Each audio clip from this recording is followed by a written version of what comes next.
ভাই অনেকগুলো ফুল দিয়ে আমাকে একটা ফুলের তোড়া বানিয়ে দাও তো। সরি স্যার, সব ফুল বিক্রি হয়ে গেছে, দেওয়া যাবে না।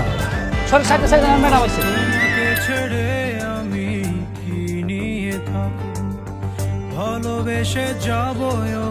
Excuse me. আমাকে বলছেন? হ্যাঁ আমি আপনাকে বলছি। হ্যাঁ বলেন। আপনি কি সব ফুলগুলো কিনে ফেলেছেন? জি আমি কিনেছি। না মানে আমার কিছু ফুল লাগবে। আপনার কি খুব দরকার? হ্যাঁ খুব দরকার। ভাই এক কাজ করেন তাহলে, ওনাকে একটা তোড়া বানানোর মতো ফুল রেখে বাকিগুলো সব গাড়িতে উঠান। আপনার নামটা কি আমি জানতে পারি? কেন, নাম জেনে আপনি কি করবেন? এখন নাম জানতে চাইছেন, একটু পর নাম্বার চাইবেন, তাহলে এসব ফাও পেছাল আমার সাথে পারবেন না। গাড়ি নিয়ে ফুল আনতে গিয়েছিলি কেন? আমার তো দাদি কইছিল যাইতে। ও আচ্ছা, দাদি বলবে আর তুই চলে যাবি। আর তোকে না আমি বলেছি মুখে কালি মেখে তারপর লুকিয়ে থাকবি। ও আমি তো ভাবছিলাম মনে হয় নীল ভাই আইলে হের পরে লুকাবো।